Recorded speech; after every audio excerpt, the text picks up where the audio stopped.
Hello guys, அனைவருக்கும் வணக்கம். இன்றைய தினம் 7/9/2024 ஒரு சில முக்கியமான செய்திகளை பார்க்கலாம்.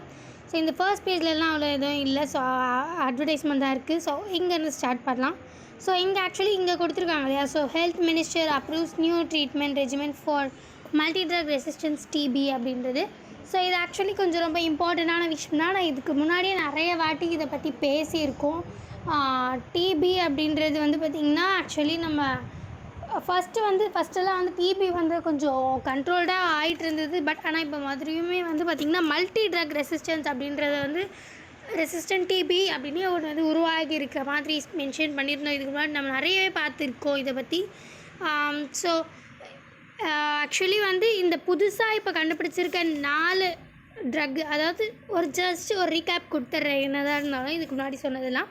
ஸோ இந்த டிபி அப்படின்றது பார்த்திங்கன்னா முன்னாடிலாம் நம்ம ரொம்ப கண்ட்ரோல் பண்ண ட்ரை பண்ணிகிட்டு இருந்தோம். அந்த கண்ட்ரோலும் ஆகிட்டு இருந்தது. பட் ஆனால் மறுபடியும் பார்த்திங்கன்னா ஆக்சுவலி இதோட டைம் பீரியட், அதாவது மாத்திரை எடுத்துக்கிறதோ, ஸோ அதுக்கான மெடிசன் டைம் பீரியட் பார்த்திங்கன்னா ரொம்பவே அதிகம். ஸோ அதை கிட்டத்தட்ட எப்போன்னு பார்த்திங்கன்னா 9, 11, அதாவது இப்போ 13 to 14 டேப்லெட்ஸ் ஒரு நாளுக்கு எடுத்துக்கிட்டோன்னா 9 to 11 மந்த்ஸில் ரெக்கவரி ஆகிடலாம்.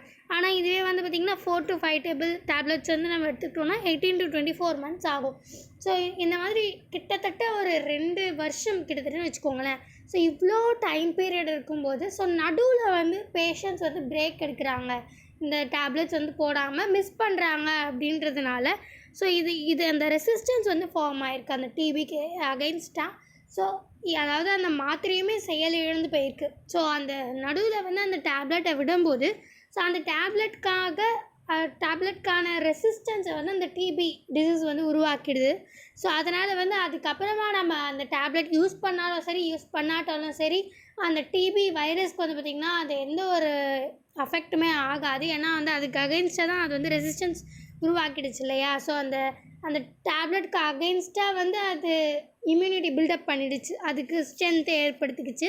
ஸோ அதனால் இந்த டிபியை ரொம்ப இப்போ கொஞ்சம் நாளாக ரொம்ப அதிகமாக நம்ம நியூஸில் நிறையவே வந்துட்டுருக்கு. ஸோ இந்த சம்மந்தப்பட்டது பிபாம் ரெஜிமெண்ட் அப்படின்றத பற்றியும் நம்ம இதுக்கு முன்னாடி பேசியிருக்கோம். பெடாக்டிலின், அதாவது பிபாம் அப்படின்றது BPALM, இந்த 4 பிரியும். ஸோ பி எது குறிக்குதுன்னு பார்த்திங்கன்னா பெடாக்டிலின் அப்படின்றத குறிக்குது. ஸோ PA பார்த்திங்கன்னா பிரிட்டோமனிட் அப்படின்ற ஒரு மெடிசன் இங்கே கொடுத்துருக்காங்க பாருங்கள் actually. So L linezolid and then M moxifloxacin அப்படின்ற மாதிரி. ஸோ இந்த 4 கெமிக்கல் மெடிசன் பார்த்திங்கன்னா இப்போ கண்டுபிடிச்சிருக்காங்க. இப்போ ரீசெண்டாக 2022 தான் கண்டுபிடிச்சிருக்காங்க. ஸோ ஆக்சுவலி இந்த 4 டேப்லெட்ஸ் எடுத்துக்கும் போது நம்பர் ஆஃப் இதுவுமே கம்மியாகுது கூட. நம்ம ஆக்சுவலி ஏன் இந்த டிபி கொஞ்சம் இன்க்ரீஸ் ஆக ஆரம்பிச்சுது, இந்த நம்மளுடைய டைம் பீரியட் ரொம்ப அதிகமாக இருக்குது. ஸோ நடுவில் இது பண்ணுறாங்க அப்படின்றதுனால தானே. ஸோ இந்த 4 மெடிசன் போடும்போது கிட்டத்தட்ட ஒரு 6 months அந்த மாதிரிக்குள்ளேயே இது 6 months தான் டைம் பீரியட் இருக்கும் அப்படின்ற மாதிரி இருக்கும். அது மட்டும் இல்லாமல் அந்த டேப்லெட்ஸை கம்பேர் பண்ணும்போது சைடு எஃபெக்ட்ஸ் கம்மியாக ஆகுது. அண்ட் தென் சக்ஸஸ் ரேட்ஸ் பார்த்திங்கன்னா அதிகமாகுது. டிபிலேருந்து க்யூர் ஆகிற சக்ஸஸ் ரேட்ஸ் அதிகமாக இருக்குது. ஸோ இந்த மாதிரியான பல விஷயம் காரணமாக இந்த 4, அதாவது இந்த 4 மெடிசன் இப்போ நான் சொன்னிருந்தேன் இல்லையா. ஸோ அந்த 4 புதுசாக ரெஜிமெண்ட் நம்ம ஃபாலோ பண்ணலாம் அப்படின்ற மாதிரி வச்சுருக்காங்க. ஸோ அதை பற்றி தான் அது ஆக்சுவலி நம்ம ஒரு சில நாடுகளில் நம்ம அப்ரூவ் ஆனால் தான் நம்ம எடுத்துக்கலாம். ஏன்னா டக்குன்னு ஒரு மெடிசன் வருது நம்ம நாட்டுக்கு எடுத்துகிட்டு வந்துட முடியாது இல்லையா. ஏன்னா நம்மளுடைய கண்ட்ரியே பார்த்திங்கன்னா ஒரு டெவலப்பிங் கண்ட்ரி தான். ஸோ அந்த மெடிசன் கொஞ்சமாச்சு நம்ம ரிலேட்டடாக நம்ம ஒரு சில கண்ட்ரிஸ் வச்சு ஸோ அங்கெல்லாம் ஒரு சில டெஸ்ட்டெல்லாம் எடுத்து ஸோ அதுக்கப்புறம் தான் அவங்க பப்ளிக்காக விட முடியும். ஏன்னா ஆல்ரெடி டெவலப்பிங் கண்ட்ரியில் ஸோ இந்த மாதிரி மெடிசன் மூலியமாக பிரச்சனை வந்துட்டால் ஸோ அது இன்னுமே பார்த்திங்கன்னா பாதிப்பை கொடுக்கக்கூடியது. ஸோ அதனால் நிறைய டெஸ்ட்டெல்லாம் முடிச்சு ஸோ இப்போ ஆக்சுவலி 2020 அது இது பண்ணிட்டாங்க. பட் என்ன தான் இப்போ தான் ஹெல்த் மினிஸ்ட்ரி அப்ரூவ் பண்ணியிருக்காங்க. அந்த நியூவான ட்ரீட்மெண்ட் ரெஜிமெனை டிபிக்காக எடுத்துக்கிறதுக்கு இப்போ தான் அப்ரூவ் பண்ணியிருக்காங்க. ஸோ அதை பற்றின ஒரு இன்ஃபர்மேஷன் தான் இங்கே கொடுத்துருக்காங்க. ஸோ அதை ஆக்சுவலி நம்ம அந்த டெவலப்பிங் டைம்லேயே நம்ம நிறைய இதை பற்றி நியூஸ் தினமுமே தான் இருந்தது. நம்ம நியூஸ் சேனலில் நான் தினமும் பார்த்துட்ருக்கவங்களுக்கு கன்ஃபார்ம் அதை பற்றி தெரிஞ்சுக்க வாய்ப்புகள் இருக்குது. ஸோ இங்கெல்லாம் அவ்வளோ எதுவும் இம்பார்ட்டண்ட்டான விஷயம் இல்லை. ஸோ இந்த தமிழ்நாடு, சவுத்து, ஸோ இதெல்லாம் ஸ்கிப் பண்ணிடலாம். ஸோ இந்த எடிட்டோரியல் செக்ஷனில் வந்து பார்த்திங்கன்னா இன்றைக்கி நிறையவே வந்து சொன்ன விஷயத்தையே தான் வந்து, அதாவது இதுக்கு முன்னாடியே நம்ம பார்த்துருக்கோம். கிட்டத்தட்ட வந்து நம்ம நியூஸ்னாலே வந்து கொஞ்சம் ஒரு கண்டினியூவேஷன் மாதிரி தான் இருக்கும். ஒரு லைக் நேற்று இது நிறைய நியூஸ் வந்து இன்றைக்கி கண்டினியூவேஷன் ஆகும். ஸோ அந்த மாதிரி தான் இருக்கும். ஸோ இங்கே வந்து பார்த்திங்கன்னா tourism policy suited for Jammu and Kashmir அப்படின்னு கொடுத்துருக்காங்க இல்லையா. ஸோ இதை பற்றியுமே ஆக்சுவலி நம்ம இதுக்கு முன்னாடி பார்த்துருக்கோம். ஜம்மு அண்ட் காஷ்மீரில் வந்து டெரரிசம் முன்னாடிலாம் ரொம்ப அதிகமாக இருந்திருக்கு. அதுக்கப்புறமா வந்து ஆக்சுவலி கொஞ்சம் கொஞ்சமாக கண்ட்ரோல் ஆகிட்ட பிறகு இப்போ வந்து அது ஒரு டூரிஸ்ட் ஸ்பாட்டாக வந்து அறிவிச்சிருந்தாங்க. பட் ஆனால் இப்போ மறுபடியும் அது டூரிஸ்ட் ஸ்பாட்டாக அறிவித்த பிறகு மறுபடியுமே அந்த டெரரிசம்லாம் அதிகமாகிட்டு வர்றதுனால ஸோ இப்போ அங்கே வைக்கலாமா வேண்டாமா அப்படின்ற ஒரு டைலமாலே இருக்காங்கன்றதை நம்ம இதுக்கு முன்னாடிலேருந்தே பார்த்துட்டு தான் இருக்கோம். ஸோ இந்த எடிட்டோரியல் செக்ஷனில் என்ன பேசியிருக்காங்கன்னு பார்த்திங்கன்னா, ஜம்மு அண்ட் காஷ்மீரை டூரிசம் அந்த டூரிஸ்ட் ஸ்பாட்டாக ஆக்கிறதுனால என்னென்ன நடக்கும் அப்படின்றதும், அதனால் என்ன டிஸ்அட்வான்டேஜ் அண்ட் அட்வான்டேஜ் எல்லாமே பற்றி பேசியிருக்காங்க இந்த எடிட்டோரியல் செக்ஷனில். ஸோ இந்த பிலால் அஹமத் வேகே அப்படின்றவங்க வந்து அவங்களோட எடிட்டோரியல் செக்ஷன் தான் வந்து அந்த எடிட்டருக்கு வந்து என்ன தோணுதோ, அதாவது கொஞ்சம் இம்பார்ட்டண்ட்டானவங்களாக இருந்தாங்கன்னா அது வந்து ரொம்ப அதிகமாக வந்து நியூஸ் பேப்பரில் போடுவாங்க. அதை தாண்டி டாபிக் வந்து இம்பார்ட்டண்ட்டாக இருந்தாலும் போடுவாங்க. ஸோ இந்த விஷயத்தில் என்ன பற்றி பேசியிருக்காங்கன்னு பார்த்தீங்கன்னா, எக்கனாமி வர்சஸ் என்விரான்மெண்ட் அப்படின்னு சொல்லலாம். அதாவது ஜம்மு அண்ட் காஷ்மீரை வந்து ஆக்சுவலி அது வந்து நம்மளுக்கு இப்போ யூனியன் டெரிட்டரி, ஒரு one of the union territory. So அவங்க வந்து தானாக ஸ்டேபிள் ஆகணும் அப்படின்னா எக்கனாமி அப்படின்றது ரொம்ப இம்பார்ட்டண்ட்டான விஷயம். அதை தாண்டி என்விரான்மெண்ட் அப்படின்றது ரொம்ப இம்பார்ட்டண்ட்டான விஷயம். ஏன்னா வந்து அந்த இடத்துல அந்த சிச்சுவேஷனுக்கு ஏற்ற மாதிரியான ஆர்கானிசம்ஸ் கொஞ்சம் தான் இருக்கும். அண்ட் தென் இதெல்லாம் தாண்டி அங்கே நிறைய டிசாஸ்டர்ஸ் ரொம்ப அதிகமாக ஒரு இடத்துல சேரும்போது ஸோ அங்கே வந்து டிசாஸ்டர்ஸ் வந்து ஆகிறதுக்கான நிறைய சான்ஸ் இருக்குது. ஸோ இந்த மாதிரி பல என்விரான்மெண்ட்டை வந்து பாதிக்கப்படுற அளவுக்கு வந்து எப்போவுமே ஒரு டூரிஸ்ட் ஸ்பாட்னால் அங்கே இருக்கிற என்விரான்மெண்ட் வந்து அட்லீஸ்ட் ஸ்லைட்டாகவாச்சும் பாதிக்கப்படும்.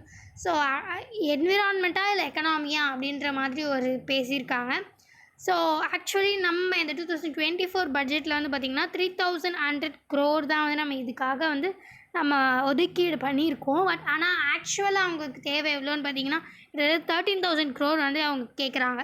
ஸோ ஏன் வந்து பார்த்திங்கன்னா யூனியன் டெரிட்டரியாக இருக்கிறதுனால ஸோ அவங்க வந்து ஃபுல்லாக டிபெண்ட் ஆன் சென்டர் தான் டோட்டலாக அவங்க டிபெண்ட் பண்ணியிருக்காங்க அப்படின்ற மாதிரி மென்ஷன் பண்ணியிருக்காங்க. ஸோ நம்ம கன்ஃபார்ம் வந்து எக்கனாமி சைடில் போகணும் அப்படின்ட்டு வந்து நம்ம டிசைட் பண்ணுவோம். பட் ஆனால் என்ன தான் எக்கனாமி சைடில் போனோம்னாலும் அங்கே இருக்கிற என்விரான்மெண்ட்டையும் நம்ம பார்க்கணும் இல்லையா.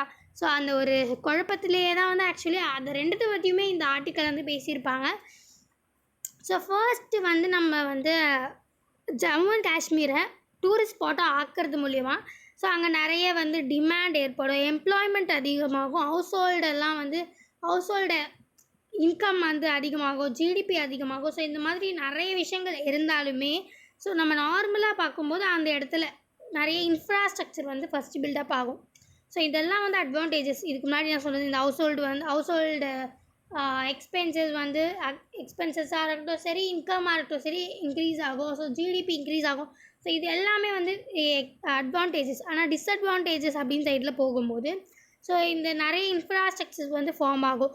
இதுக்காக நிறைய வந்து நம்ம மரங்கள்லாம் வெட்ட வேண்டியதாக இருக்கும், டிஃபாரஸ்டேஷன் அதிகமாகும். And then already Jammu and காஷ்மீரில் வந்து பார்த்திங்கன்னா எர்த்குவாக்ஸ் அதிகமாகவே வந்திருக்கு. அண்ட் தென் ரீசெண்டாக கூட ஃப்ளட்ஸ் எல்லாம் வந்தது. ஸோ இந்த மாதிரியான ஒரு இடத்த வந்து டூரிஸ்ட் ஸ்பாட்டாக அமைக்கிறதுனால நமக்கு ஒன்றுமே அந்த இடத்துல இன்னும் அதிகமாக பில்டப் பண்ணும்போது அதாவது இந்த பெரிய பெரிய இன்ஃப்ராஸ்ட்ரக்சர்ஸ்லாம் ரெசார்ட்ஸ்லாம் வரும்போது ஸோ இன்னுமே வந்து அந்த இடத்துல வந்து இந்த லேண்ட்ஸ்லைட்ஸ்லாம் ஏற்படுறதுக்கான வாய்ப்புகள் வந்து அதிகமாக இருக்குது அப்படின்ற மாதிரி இந்த மாதிரி டிசாஸ்டர்ஸ்லாம் வந்து அதிகமாக ஏற்படும் அப்படின்னு நம்புகிறோம். ஸோ அதனால் வந்து இந்த மாதிரி பல விஷயங்கள் இருக்குது. ஸோ இதை தாண்டி வந்து பொல்யூஷன், கார்பேஜு, பிளாஸ்டிக் இந்த மாதிரி நிறையவே வந்து சேரும் ஒரு இடமா நம்ம டூரிசம் ஸ்பாட்டை வந்து நம்ம இது பண்ணோன்னா. ஸோ அண்ட் தென் இந்த மாதிரி அதாவது ஜம்மு அண்ட் காஷ்மீர் அப்படின்றது பார்த்திங்கன்னா ஒரு ரொம்ப லைக் ஐஸாக இருக்கும், நம்ம எல்லாருக்குமே தெரியும், ரொம்ப கூலாக இருக்கும், ஹெவன் மாதிரி இருக்கும்னு வச்சுக்கோங்களேன். ஸோ அந்த மாதிரியான ஒரு இடத்த வந்து ரொம்ப பொல்யூட் பண்ணணுமா, அது வந்து டூரிசம் ஸ்பாட்டாக மாற்றி அப்படின்ட்டு ஒரு கொஷின் மார்க் வந்து எழுப்பப்படுது. ஸோ இந்த இடத்துல வந்து அது அட்வான்டேஜ் டிஸ்அட்வான்டேஜ் எல்லாத்தையும் வந்து மென்ஷன் பண்ணியிருக்காங்க இந்த எடிட்டோரியல் செக்ஷனில். ஸோ இதை தாண்டி வந்து பார்த்திங்கன்னா ஆக்சுவலி இங்கெல்லாம் அவ்வளோ எதுவும் இம்பார்ட்டண்ட்டான விஷயம் எதுவும் இல்லை. ஸோ அதனால் நான் இதை ஸ்கிப் பண்ணுறேன்.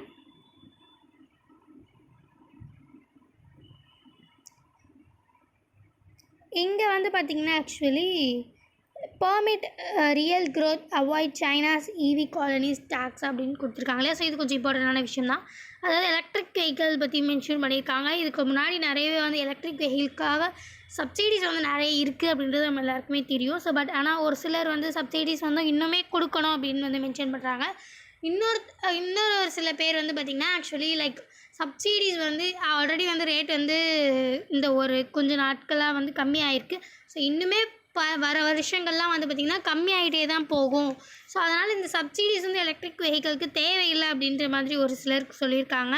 ஸோ இந்த மாதிரி பல விஷயங்கள் சொன்னாலுமே வந்து அசோசாம் அதாவது அவங்க வந்து பார்த்திங்கன்னா இந்த மேனுஃபேக்சரிங் இவி மேனுஃபேக்சரிங் சைடு. ஸோ அவங்க வந்து என்ன சொல்லியிருக்காங்கன்னு பார்த்திங்கன்னா அவங்கள்ட்ட நம்ம ஃபைனலைஸாக எடுத்துக்கலாம்.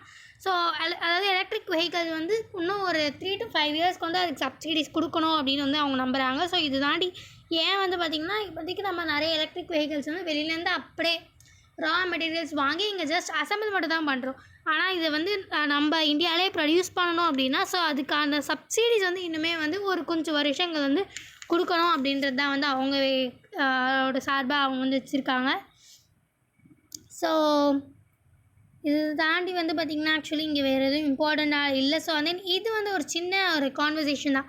Shared ownership of protected monuments with Waqf board causes conflict says ASI அப்படின்னு சொல்லியிருக்காங்க இல்லையா. ஸோ இது வந்து ஏஎஸ்ஐக்கும் வாஃப் போர்டு அப்படின்றவங்களுக்கும் ஏற்பட்டிருக்க ஒரு சின்ன மிஸ் அண்டர்ஸ்டாண்டிங் அப்படின்னு சொல்லலாம். ஸோ இந்த மானுமெண்ட்ஸ் அதாவது ப்ரொடெக்ட் பண்ண வேண்டிய ஒரு சில விஷயங்கள் அதாவது ஒரு சில இடங்கள் இது மாதிரிலாம் இருக்கும் இல்லையா. ஸோ அதுக்கு வந்து ஏஎஸ்ஐ வந்து எல்லாத்துலேயும் வந்து ஸ்டெப் இன் பண்ணுறாங்க. ஆனால் வந்து ஒரு சில இடத்த வந்து வாஃப் போர்டு இது வந்து எங்களோட பவுண்ட்ரி, ஸோ இதை நாங்கள் பார்த்துக்குறோம் அப்படின்ற மாதிரியான ஒரு சில கான்ஃப்ளிக்ஸ் வந்து இருக்குது. ஸோ இது வந்து அதை பற்றி தான் ஜஸ்ட் ஒரு மென்ஷன் பண்ணணும் அப்படின்றதுக்காக தான் ஸோ இந்த மாதிரி நான் மென்ஷன் பண்ணியிருந்தேன். ஸோ மற்றபடி இங்கே வேறு எதுவும் இம்பார்ட்டண்ட்டாக விஷயம் இல்லை. ஸ்போர்ட்ஸ்லேயுமே சரி மற்றபடி வேறு எதுவும் அவ்வளோ இம்பார்ட்டண்டான விஷயம் இல்லை. ஸோ ஃபைனலி ரீச் அண்ட் மீண்டும் நாளே இந்த மாதிரி முக்கியமான செய்திகளோடு சந்திக்கலாம். இந்த வீடியோ உங்களுக்கு பிடிச்சிருந்தா லைக் பண்ணுங்கள், மற்றவங்களுக்கு யூஸ்ஃபுல்லாக இருக்குன்னு நினச்சிங்கன்னா ஷேர் பண்ணுங்கள், சப்ஸ்கிரைப் பண்ணுங்கள், பக்கத்தில் இருக்க பெல் ஐகானை கிளிக் பண்ணுங்கள். நன்றி, வணக்கம். மீண்டும் நாளை சந்திப்போம்.